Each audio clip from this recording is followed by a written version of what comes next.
Hi, everybody. It's Richard Schelp with Executive Speakers, and this is the 7th edition of Behind the Curtain.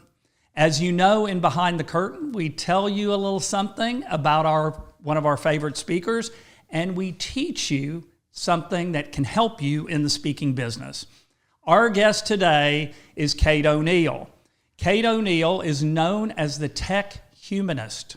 She's the author of 4 books, one of them entitled Tech Humanist.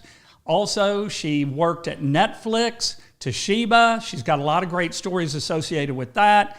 And really the most important thing is that her presentations focus on upcoming technology, but in a way that it impacts the humans that are involved.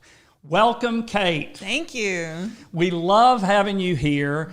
And the good news is I get to talk to you about a lot of the business stuff, but I love to find out something that very few people know about you, and that is your love of languages. Yes. And you refer to yourself as a language nerd. Yeah. And why don't you tell the audience a little something about how many languages do you know and you're involved in? Talk about that a little bit. Well, I thank you again for having me here. It's really a pleasure. But I have a lifelong language nerd. So I got started as a child learning Spanish, French, German, and just kept going. I've now studied over 30 languages. Unbelievable. Yeah, it was a German major and a Russian and linguistics double minor, concentration in international studies. My grad work was in linguistics and language development. And all of this sounds very unrelated to having a career 30 years in technology. Yes, it does. Right. But actually, I had always felt like these things make sense to me in a way that I could never really articulate very well, despite those languages, despite having a lot of words in a lot of languages, because it was sort of an intuitive understanding to me that something about the way that we use technology to communicate with one another and connect with one another is sort of similar. Language is a technology in a sense. It is kind of humankind's first technology. And we use it to connect with one another and to communicate with one another. I love that. I love that. Are there any languages in particular that you are fluent in, that you feel extremely comfortable, that like if you got dropped into a country, that you would easily survive speaking that language? I speak German pretty well. I still have not done a keynote in German though, so wow. That would be a real trip. I would enjoy that if the audience cut me a lot of slack. Now, is that one where you probably are most capable of being able to do that? Or have you actually done a keynote in anything other than English? No, I haven't. I haven't done a keynote in anything but English. And I think the reason for that is, my field is so specialized, has so many different facets of vocabulary that it's even hard to keep up with in one language, let alone, 30. So I definitely don't expect that I'll ever have the richness of language about AI and technology and automation and, emerging technologies, human experience, patient experience, all of the things that we talk about in the facets of this work that I have in English. But it's fun to think of maybe doing maybe just a bit of the keynote in another language. That would be very nice. It'd be very interesting. Well, I'm extremely jealous because I will tell you that I've always had a dream to be able to talk in many different languages. And my kids would tell you that I think I speak other languages, but what I do is I have a bunch of accents. So how I speak French is I speak English with a French accent.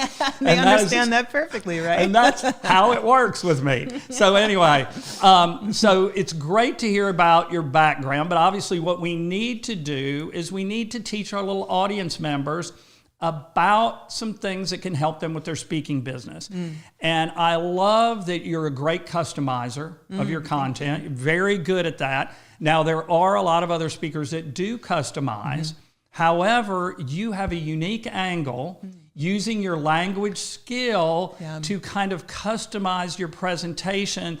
Talk to us a little bit about what you do with the clients in that way. Yeah, I think it's a funny thing. People come down in different ways on the idea of customizing a presentation. And for me, you don't really have to do a whole lot in order to come across as though you're really making the connection and you're connecting with relevance to what people are thinking about. To me, it comes down to sometimes just a few words, like getting the lingo, the language that people use within their industry.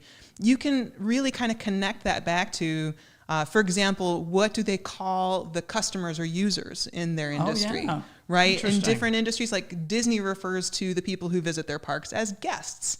And that's a specific bit of lingo. If you're speaking to a Disney audience, then referring to guest experience is going to make a lot more sense than saying customer experience or user experience, right? Yes, very good. People are going to understand that. In insurance, there's this term lives, which I thought was a really quirky thing. I have heard of that. Yeah. That is very interesting. Yes. Yeah. So I think if you just, it's not like you have to pretend that you are proficient in the lingo of that industry, but just sort of generally alluding to, or as you guys would say, lives, or something like that. And you sort of seem like, oh, I've at least done my research, right? I'm clued in to what you guys talk about, how you talk about it. I understand that with that one little sort of gesture of knowing one word even, you've just said, I'm thinking about how what I'm saying applies in your world. And I think that goes a really long way with audiences. Oh, I think you're exactly right about that. It's interesting. Have you ever run across audience members that said, have you worked for us before? Yes. I'm almost assuredly that would be the case, because when you start talking the lingo, people focus in and they go, okay, she's an internal speaker. We just thought she was from the outside. Yeah, and I think you honestly, like I say, you don't really have to do much. I think you just have to be thinking, how is this going to play for these people when they get back to their environment and start trying to talk about, in the case of what I speak about with technology and how it impacts humanity and human experience, how that, kind of fits inside the business and strategy, like there's a lot of different facets to it. But as I think about someone who's maybe an adjuster in an insurance company, or someone who's working in the supply chain side of healthcare or something like that, there's a very practical way in which this needs to be something that they can take with them and apply. And I'd like to try to think about that in advance so that as I come to moments of the keynote, I can say things that I can then turn around in just the right way and say, or maybe when you're in your office and you're having this kind of conversation, and that's when you do get people kind of coming up and saying, did you work in adjustment in insurance before? I absolutely love that, because that is so good. And it seems like a simple thing, but you're taking their language, and when you speak to people in their own language, it makes a huge difference. Yeah, or if you speak to them with their accent, apparently. Oh, yes, absolutely. If you do, it does work. A great French accent really works. You can fool them into thinking you speak the language. Yes, that I'm actually French. It's actually kind of funny, because that is almost like the parallel. If you only just get that one word. And I will say, honestly, the practical side of this is you can think this about foreign languages too. We were talking about this at dinner last night, that even if all you do is have like the word thank you when you travel, or the word hello when you travel, that tells people that you're interacting with, I've made some effort. I'm not a completely clueless person. I'm at least trying to demonstrate that I have some compassion. And I think it's the parallel of showing up in someone's event, in their industry, and saying, I'm not walking in here cold. I haven't not thought about your space and how this plays for you. I'm trying to show some compassion. And even if I don't have the entire 60-minute keynote customized with slides and charts and statistics, what I have done is tried to think about how these things will actually play out for you. Absolutely, absolutely. Great lessons for you guys. I'd be remiss, though, if I didn't talk to you a little bit about what you do and what your presentations are all about. And right now, there is a lot of fear with technology. There's fear as to what's going on. As you approach these organizations and you talk to them about the future of technology and how it impacts them and the humans in their enterprises, what do you tell them? Yeah, I think one of the biggest things is people feel increasing amounts of uncertainty about the future. The future feels increasingly hard to understand, or increasingly ambiguous. And I think the thing that accentuates that feeling for people is technology. It's making things feel faster. It's making the changes feel like they're coming at you faster. and it accelerates the consequences of the decisions that we make. So what I talk about with clients is often just thinking about how to think about the future, how to reframe the way we think about and talk about the future, how to make decisions that feel more empowered and more thoughtful, that connect the through line of the past and the present to the future, so that it doesn't feel so completely separated. It's not like the future is this foreign territory that we'll never encounter. It's very much just the next moment and the next moment after that.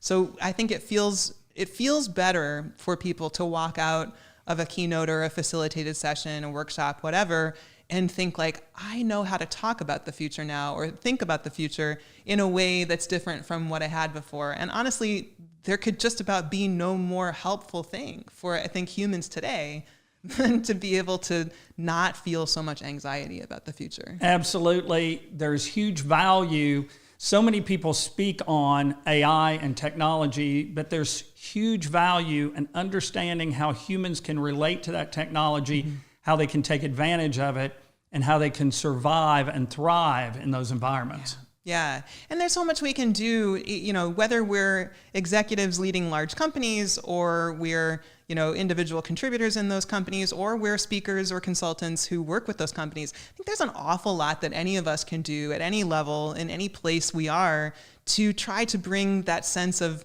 human connectedness and Yes. bringing it all back to the sense of how are we actually making the world just a little bit better for people with these decisions that we're making? How can we use technology to create a better experience for people? I absolutely love it. Great answers. Thank you so much, Kate. Thank you for being a guest here.